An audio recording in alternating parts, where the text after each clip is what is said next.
네, 우리 이 구역 식구분들 감사드립니다. 성경은 신구약 66권으로 되어 있고요. 구약이 몇 권인지 아십니까? 39권. 그러면 신약은 수준이 점점 올라가고 있죠. 자, 그렇다면 신구약 성경의 단어는 몇 개나 될까요? 7만 단어가 좀 넘습니다. 상당히 많죠? 자, 그렇다면은 성경은 총 몇 글자가 있을까요? 성경은 총 몇 글자일까? 단어만 7만 단어면 동사, 형용사 포함하면 꽤 되겠죠. 몇 글자일까요? 성경. 네, 정답은 두 글자. 우리 성경. 지금 제가 바람을 다 잡았는데 안 넘어간 분이 딱 한 분 계신 거예요. 우리 홍경장 원사님께서 정신을 바짝 차리고 성경 두 글자네. 할렐루야. 성경은 두 글자입니다. 그러나 성경의 방대한 내용은 어마어마하지요. 오늘 이 하나님의 말씀, 그 성경 안에서 보화를 캐내려고 합니다. 정신을 바짝 차리고 하나님의 말씀을 깊이 또 집중하여 상고할 수 있는 저와 여러분 되시기를 주의 이름으로 축원을 드립니다. 오늘 마가복음 8장 14절로 21절에 있는 말씀을 중심으로 바리새인 누룩과 헤롯의 누룩에 관하여 함께 말씀을 나누도록 하겠습니다.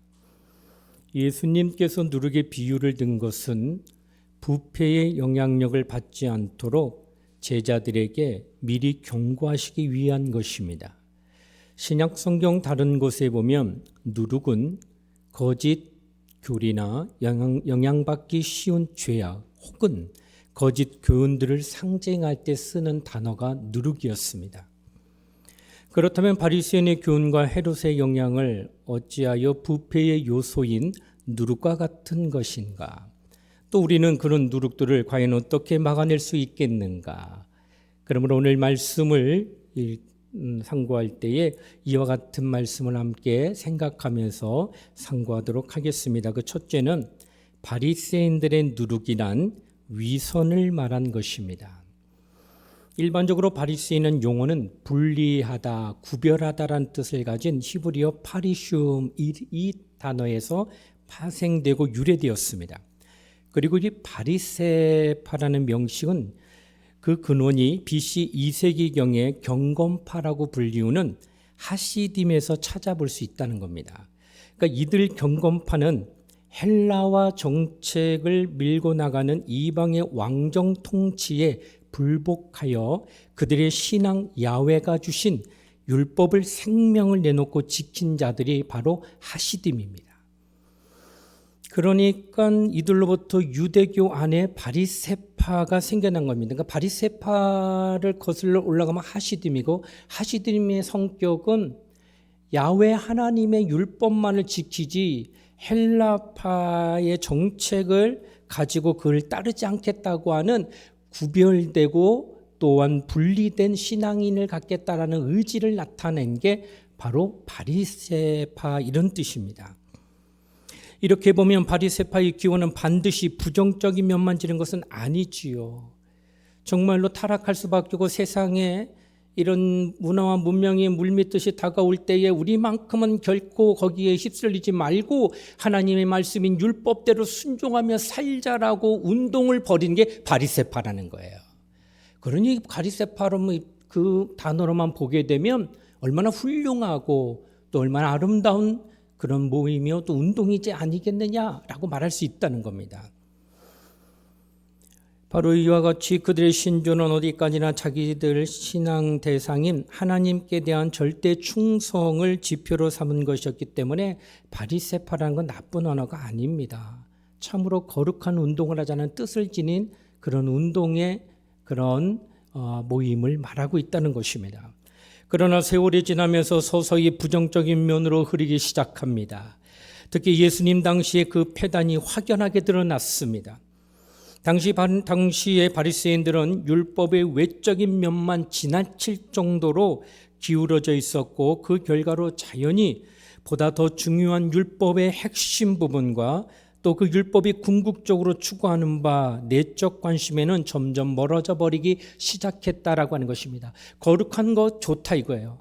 그런데 그 거룩에 초점을 맞추는데 보여지는 거룩에 맞춰져 있다는 거예요. 그래서 남들 앞에서는 어떻게든 깨끗해야 돼요. 행동 가짐이 어떻게든 거룩해야 돼요. 그 속이 어떻게 되든 말든 상관없이 겉으로 보여지는 것만큼은 완벽해야 된다는 것이었습니다. 그래서 그를 겉으로 볼 때는 랍비라고 칭할 만큼 거룩한 자 맞습니다. 그들은 너무나도 완벽하게 율법을 지키는 자들이었기 때문이었습니다. 그런데 그 중에서도 예수님께서 바리새파다여 회칠한 무덤의 독사의 자식들하고 이렇게 꾸중하시며 책망했던 이유가 있는데, 그것은 바로 겉으로 드러난 가장 치명적인 패단은 진정한 생명력을 상실해버린 상태로 허세를 피우면서 자기들만 높여서 교만하고 있다는 거예요. 그러니까 내가 깨끗해요. 내가 남들보다 열심히 율법을 지키고 있으니까 그거 지키지 못함보다 나는 100번 신앙이 좋다고 여깁니다. 그 맞습니다. 그러다 보니까 남들 위에 내가 있는 거예요, 항상. 그러니 허세가 나오죠. 어깨에 힘들어가고 목에 힘들어갑니다. 그러지 못한 사람들 볼 때에 깔아뭉기면서 하대하면서 바라봅니다. 교만이 자연스럽게 나오더라는 거예요. 바로 거룩한 운동은 좋으나 그 거룩을 겉으로 열심히 나타내려고 하다 보니까 어느 순간 나도 모르게 남들보다 낫다라고 하는 허세와 교만의 덩어리가 되어져 있다라고 말씀하고 있다는 것입니다. 행동만을 중요시하고 말만 하고 마음이 함께하지 않는 행위가 성경은 뭐라 말하느냐? 위선이라고 말합니다. 겉과 다르다. 말은 참 나한테 예쁘게 해. 근데 마음은 속으로 나를 조자며 조롱하고 있다고 한다면 위선이라는 거예요. 바로 이와 같이 주님께서 이 바리새파에 누르게 되어 말하는 것은 바로 위선을 이야기하고 있다라고 하는 것입니다. 여러분, 오늘 대화를 하다 보면 어때요? 상투적인 대화 가끔 합니다. 아주 그냥 입에 침도 안 바르고 그냥 너무 예쁘세요. 어쩌면 그렇게 선하게 생기셨어요. 이런 말을 이렇게 편하게 합니다. 듣는 사람은 나한테 그런 느낌이 있나? 좋네. 이렇게 생각하는데 그 진정성을 못 느낄 때 그가 이런 대답을 합니다. 야, 영혼이 안 느껴져. 이 말은 뭘 뜻할까요? 네가 하는 말이 겉으로는 정말 내게 좋은 말 같은데 영혼이 안 느껴진다는 말은 그것이 진정성이 안 느껴진다, 이런 뜻으로 말한 겁니다. 바로 사람은 그것을 반드시 느낀다는 거예요. 영혼이 느껴지지 않아. 달리 말할까요? 네가 말하는 게 내가 정말 진정성이 있게 진실함으로 느껴지지 않아. 이런 말 느껴진다는 거예요, 상대가. 그가 나에 대해 진심을 다해 있는지 대화하다 보면 분명히 느껴진다는 것입니다. 이처럼 우리는 진심이 있는 행함이 있느냐 없느냐를 사람도 분별하는데 하물며 하나님이 그걸 분별 못하겠느냐. 사람도 영혼이 느껴지지 않는 걸 분별해서 너 거짓말하고 있다. 느껴지는데 하물며 내가 하나님을 사랑합니다, 내가 주님만 의지합니다 라고 말할 때 그 진정성이 느껴지지 아니하면 하나님이 놓치겠느냐? 안 놓칩니다. 분명하게 아신다는 거예요. 섬김도 마음이 없이 하는 것은 가증한 것입니다. 이사야 29장 13절에 이렇게 말합니다. 주께서 이르시되 이 백성이 입으로는 나를 가까이 하나 입술로 나를 공경하나 그의 마음은 내게서 멀리 떠났으니 그들이 나를 경외하면 사람의 계명을 가르침을 받았을 뿐이라, 이렇게 말합니다. 이스라엘 백성들은 하나님을 찾습니다. 이스라엘 백성들은 하나님을 공경한다고 고백합니다. 그러나 하나님은 보실 때 네 마음은 내게 멀리 떠나 있느니라.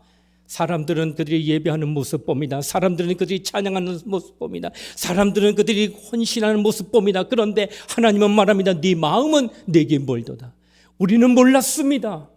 그가 예배드리고 있고 그가 찬양하고 있고 그가 헌신하고 섬기고 있기 때문에 당연히 그는 주님을 위한다고 살고 있지만 하나님 보실 때는 그 마음이 함께하지 않고 있기 때문에 마음이 멀리 떠나 있다다 하며 탄식한다라는 거예요. 입술로는 하나님을 찾고 섬기는 것 같으나 마음이 멀리 떠나 있으니 그 행함은 아무 의미 없다라고 하시는 겁니다. 그렇습니다. 우리 마음에 있는 언어와 행함을 가지려고 노력해야 함을 이야기하는 것입니다. 진실은 반드시 통하게 되어 있습니다. 사람에게도 그렇고 더욱이 하나님께는 말할 나위 없는 겁니다. 그러므로 진심으로 말하는 자가 되고 더 나아가 진심으로 말하는 자의 때로는 충언도 들을 수 있어야 됩니다. 귀에 달콤하게 들리는 그 말만 따라다니면 죽어요. 내가 잘못된 것을 누가 충언으로 말했지만 살려고 몸부림쳐 그것은 좀 아플 수 있어요. 내 마음을 때릴 수도 있으니까. 그러나 그게 진심이라면 나 살리는 말이라 여겨 받아들여야 된다라고 하는 것입니다. 여러분 초대교회 때부터 이단이 나타난 것입니다. 오늘날도 수많은 이단들이 일어나 우리를 굉장히 어렵게 하고 있는 건 사실입니다. 그러나 우리는 위선보다 더 큰 이단이 이 땅에 없다는 사실을 아셔야 됩니다. 왜요? 이단은 돌아오기라도 하지요. 잘못되면. 그러나 위선은 하나님을 완전히 버리게 되는 겁니다. 그러므로 하나님과 함께할 수 없는 그 길로 가는 게 위선입니다. 신앙생활 연조를 자랑하지 않을 것입니다. 오랫동안 예배드렸다고 자랑하지 않을 것입니다. 남보다 많이 헌금했다고 자랑하지 아니할 것입니다. 우리의 자랑은 내 말과 행함이 똑같음을 얘기해야 된다는 거예요. 믿는 것을 내가 말할 수 있어야 되고 그 믿는 것을 내가 따를 수 있어야 된다라는 겁니다. 제가 청빙위원회에 처음에 면담을 왔을 때 목사님은 가장 크게 생각하는 목회 방침이 무엇입니까? 물었을 때에 저는 믿는 것만 말하고 싶습니다. 이런 대답했습니다. 그 예를 든 게 목사인지라 성도들이 기도를 많이 부탁합니다. 목사님 이제 이런 일인데 기도 좀 해주세요. 그때 그냥 네 알겠습니다. 기도할게요 하고 뒤돌아서면 그 목사님 기도할까요? 할 수 있죠. 그런데 대부분 바쁜 일정 때문에 그 기도 못합니다. 그러면 내가 한 말과 내 마음은 따로 있다는 거예요. 그럼 어떡합니까? 목사님 기도해 주세요. 그래요. 어디 안 좋은 무슨 일이 있나? 이런 건데 이걸 위해 기도해 주세요. 그러면 지금 기도합시다 하고 잠시 1분만 기도합니다. 그 외에 2분에서 기도하지 않습니다.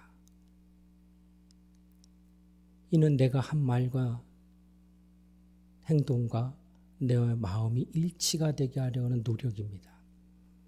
여러분 말이라고 막 해서는 안 되는 것도 그 말이 나중에 다 돌아오기 때문에 그래요. 그 책임의 무게를 당신이 감당해야 되기 때문에 그렇습니다. 나는 잊어버렸다고 말했죠. 마지막 날 주님의 심판대 앞에서 그 모든 것들을 다 기억나게 하십니다. 너 이런 말 했는데, 너 이렇게 고백했는데, 이렇게 얘기했는데 내가 보니 너 거짓말한 것 같다라고 말씀하시면 유구무원연을 무슨 말할 수 있겠느냐는 거예요. 그래서 우리는 신앙생활하면서 하나님 앞에서 하는 것처럼 진실함을 가지고 언행이 일치되고자 하는 말만 하려고 노력해야 된다는 것을 말하고 있다라고 하는 것입니다. 조그만 어떤 위선마저도 결코 용납하지 않으려고 마음을 결단하시고 말의 무게를 느끼면서 신실하고 진실한 말만 하려고 하나님 앞에 또 사람 앞에 행할 수 있는 저와 여러분 되시기를 주의 이름으로 축원을 드립니다. 둘째는 헤롯의 누룩이란 세속적 욕망을 말한 것이었습니다. 헤롯은 세속적 권력에만 미쳐 날뛰었던 사람이었습니다. 과거의 왕위의 찬탈을 막기 위해 그가 한 행동은 자기 어머니와 아내와 자식까지 잡아 죽였던 희대의 미치광이었습니다. 이게 헤롯입니다. 뭘 때문에? 왕권을 유지하기 위해서. 자기를 낳아준 부모님과 사랑하는 아내와 자식까지도 다 죽음의 자리에 내놓으라더라도 내 왕권만은 지키겠다고 했던 자가 누구냐? 헤롯이었습니다. 아기 예수를 죽이려 했던 장본인이 바로 이 헤롯이었습니다. 예수께서 헤롯의 누룩을 주의하라고 경계하셨던 것은 상당한 큰 의미가 있는 것입니다. 왜냐하면 신성한 종교가 세상 권력에 아첨하여 창녀처럼 되어버린 예는 역사에 너무나도 많이 나타나고 있기 때문입니다. 일찍이 네로 황제의 박해 때문에 믿는 자들이 그들을 피하여서 어디로 가냐? 카타콤 땅으로 들어갔습니다. 굴을 파고, 그리고 거기서 몇 날 며칠을 그냥 사는 거예요. 깜깜한 데서. 그들이 그곳에서 그들의 믿음과 신앙을 보아니 얼마나 예리하게 칼나갔다든지 전혀 흔들림이 없어요. 그 핍박 가운데에서 3세기에 들어 기독교가 콘스탄틴 황제의 제가가 나타나면서부터 예리한 정신은 그만 형편없이 녹슬어 버렸고, 그리하여 황제에 동원한 명목 좋은 십자군 전쟁에 질질 끌려다녔던 기독교 역사가 있습니다. 콘스탄틴 황제가 기독교를 국가로 정한 거예요. 국교로. 그러니 그때로부터 카타콤에 떠나온 사람이 다 나오죠. 핍박받을 때는 안으로 쑥 깊이 들어가서 모진 핍박을 견디며 괴로워도 우리는 예배하자, 우리는 기도하자, 우리는 찬양하자 했다가 국교가 되고 핍박이 없으니까 어떤 일이 벌어지느냐? 국가가 우리를 핍박하지 않으니까, 세상이 우리를 핍박하지 않으니까 우리는 편하고 좋다, 이렇게 된다는 거예요. 여기서 헤롯의 누룩이란, 좀 더 정확히 말하자면 헤롯 땅의 누룩을 뜻하는 것입니다. 당시 헤롯 땅이란 헤롯 왕 안티파스를 지지하면서 그들에게 소망을 뒀던 유력한 유대교 집단이 모였던 그때의 일입니다. 이 때문에 그들은 헤롯에게 충성하고, 그리하여 유대교의 핵심 신앙상인 메시아 대망 사상까지도 반대하며 나섰다는 겁니다. 바리새인들이 예수님을 정치적 올무로 사로잡기 위하여 저들을 끌어들여 가이사에게 바치는 세금 문제를 묻도록 했던 것도 너무나 우리가 잘 알고 있는 일 중에 하나다라고 하는 것입니다. 한마디로 헤롯 땅은 헤롯 왕조를 지지하여 나선 사람들을 가리키는데, 이야말로 시대에 따라 거기에 영합한 변절자들이 틀림이 없다라는 거예요. 때를 따라서 물갈이하면서 그때의 왕권을 잡은 사람에게 접목하여 그의 수하에서 온갖 부귀영화를 누리려고 하는, 그것이 바로 헤롯의 누룩이었다라고 성경은 말합니다. 달리 말할까요? 세속주의에 물들었다. 바로 이것을 누룩으로 조심해야 될 것을 말하고 있다는 것입니다. 여러분, 왜 세속에 빠져들어갑니까? 좀 전에 얘기했지만 핍박받지 않기 위해서 빠지는 겁니다. 권력의 핍박을 받지 않으려면 어떤 일이 일어나느냐? 안일하게 신앙생활할 수도 있고요, 그 가운데서 부도 잡을 수 있고, 또 그 가운데서 세상에 불편함 없이 살 수 있는 그런 재물도 허락받을 수 있다라고 하는 것입니다.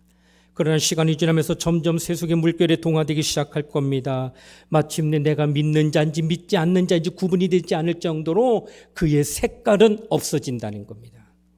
이렇게 되면 어떨까요? 돌이키기가 어렵다는 거예요. 초대교회가 왜 이렇게 큰 부흥을 했는가? 바로 무서운 핍박 때문이었습니다. 외부로부터 핍박과 환란이 겹겹이 나타나니 그들은 할 수 있는 건 없어요. 잡으러 오면 잡히고 끌려가면 끌려가는 그런 상황에서 그들이 할 수 있는 게 무엇이겠습니까? 모진 핍박 가운데 그들이 할 수 있는 것은 오직 예배하는 것뿐이요, 오직 기도하는 것뿐이요, 오직 하나님만 의지하는 것뿐이었다고 하는 것입니다. 믿음으로 흔들리지 않으려고 굳세게 말씀을 붙들고 신앙을 소유한 그들, 끊임없이 하나님 앞에 기도하며 하나님만 의지했던 그들, 초대교회 그 많은 순교자가 나왔음에도 불구하고 기독교는 사라지지 아니하고 그때로부터 전 세계로 복음이 전파되기 시작합니다. 무서운 핍박이 있었기에 오늘날 여러분과 내가 예수 믿고 구원받은 하나님의 자녀가 됐다는 것을 기독교 역사가 이야기하고 있다는 것입니다. 주님도 이와 같이 말씀하십니다. 마가복음 10장 19절로 23절에 예수께서 이르시되 내가 진실로 너희에게 이르노니 나와 복음을 위하여 위하여 집이나 형제나 자매나 어머니나 아버지나 자식이나 전토를 벌인 자는 현세에 있어 집과 형제와 자매와 어머니와 자식과 전토를 100배나 받되 박해를 겸하여 받고 내세 영생을 받지 못할 자가 없느니라 라고 말씀하셨습니다. 주님과 복음을 위하여 헌신하는 그들에게는 하나님의 100배의 축복을 주십니다. 다만 겸하여 주시는 게 박해입니다. 핍박입니다. 환난입니다. 우리에게 축복이 올 때는 반드시 박해도 함께 온다는 겁니다. 이것은 분리되지 않고 함께 하는 것입니다. 그러니 내가 축복만을 원하고 박해를 원치 않는다면 결코 축복은 그에게 나타나지 않는다고 합니다. 그러므로 내가 축복받길 원하십니까? 그러면 박해도 겸하여 받으셔야 된다는 거예요. 우리는 세속에 물들지 않으려고 때로는 심한 박해를 받더라도 그것이 우리에게 축복이 됐다는 사실을 분명히 깨달아야 하는 겁니다. 여러분, 우리 나그네 인생 아닙니까? 이 세상을 떠나 언젠간 본향인 천국에 갈 하나님의 사람들 아닙니까? 그렇다면 이 땅에 세속으로 인하여 있는 이 땅에서 부귀 영화를 보려고 하는 자가 되지 않는 자가 맞습니다. 그렇다면 하늘의 영광을 바라보며 때로는 땅에서 모진 핍박을 받더라도, 모진 박해를 받더라도, 모진 고난을 받더라도 묵묵히 받으며 저 하늘나라를 소망하며 나그네 길 걸어가야 되지 아니하겠느냐라는 거예요. 여러분과 내가 이 땅을 살아가면서 100배의 축복을 얻고자 한다면 주님을 위하여 고난 받으시란 말이에요. 교회를 위하여 충성하다 핍박 받으시란 말이에요. 하늘나라를 위하여 이 땅에서 모진 고통을 좀 감내하시란 말입니다. 이렇게 하나님을 위하여서 고난받고 박해받고 핍박받는 것을 감내하겠다라고 한다면 마주할 수 있습니다. 이게 싫다고 한다면 당신에게는 고난은 없을 수 있어요. 그러나 뭐도 없느냐? 축복도 없는 겁니다. 고난이 싫으면 내게 복도 없는 것이고 축복을 원하면 고난도 함께 가야 되는 것입니다. 헤롯의 누룩은 바로 세속적인 것들, 이 땅에서 부귀 영화 누리며 그런 것들로 인하여 박해받지 않는 그것을 소망하게 되면 어느 날 하늘나라의 소망이 다 없습니다. 그냥 이 땅에서 먹고 잘 살고 그냥 어렵지 아니하고 떵떵거리며 사는 걸로 만족하는 것으로 내가 끝낸다라고 한다면 세속적으로 그냥 가면 됩니다. 그러나 하늘나라를 소망하는 나그네 인생 같은 믿음의 삶을 걷고자 한다면 절대로 세속에 물들어서는 안 된다는 거예요. 이것이 바로 헤롯의 누룩이라고 성경 우리에게 말씀합니다. 안타까운 것은 언제나 이 찰나의 순간에 세속적으로 내 마음을 혹 뺏기는 일이 있을 수 있다는 겁니다. 그러므로 마음을 뺏기지 않으려면 성령을 의지해야 합니다. 성령의 인도를 받게 되면 분별할 수 있는 능력이 있습니다. 이것이 하나님이 기뻐하는 일인가 기뻐하지 않는 일인가 확연하게 분별이 되고 그리고 영혼의 유익을 먼저 생각하는 자가 됩니다. 내세에 소망이 있는 그것을 먼저 바라보게 된다는 겁니다. 그래서 무엇이 더 큰 가치가 있는지를 알기 때문에 지혜롭게 선택하게 되는 것입니다. 그렇습니다. 아무리 훌륭한 신앙인도 세속적 욕망에 순간 끌리기 시작하면 조만간 그 신앙은 부패하게 되고 그는 하나님을 멀리하게 될 수밖에 없다는 겁니다. 그래서 예수님은 그런 누룩을 결코 주의하라고 당부하며 경고하면서 우리에게 말씀하고 있는 것입니다. 사랑하는 우리 장등의 모든 식구들은 우리 모두가 정말 하나님 앞에서 신앙생활을 하되 바리새인들의 누룩을 피하십시오. 위선을 갖지 마셔야 돼요. 진실하셔야 돼요. 끝까지 하나님 있는 믿음이 변함이 없고 또한 그의 성품을 담는 믿음으로 거짓 없이 진실한 믿음을 언행을 또 행함을 가져야 됨을 얘기하는 것이고 또 하나는 헤롯의 누룩과 같이 세속에 물들지 않도록 늘 깨어서 하나님을 바라보며 믿음 생활 잘함으로 주님과 늘 함께하며 소망 가운데 나그네 인생을 잘 마치시고 저 하늘에서 하나님이 주시는 영광을 누리는 복된 성도가 되시기를 주의 이름으로 축원을 드립니다.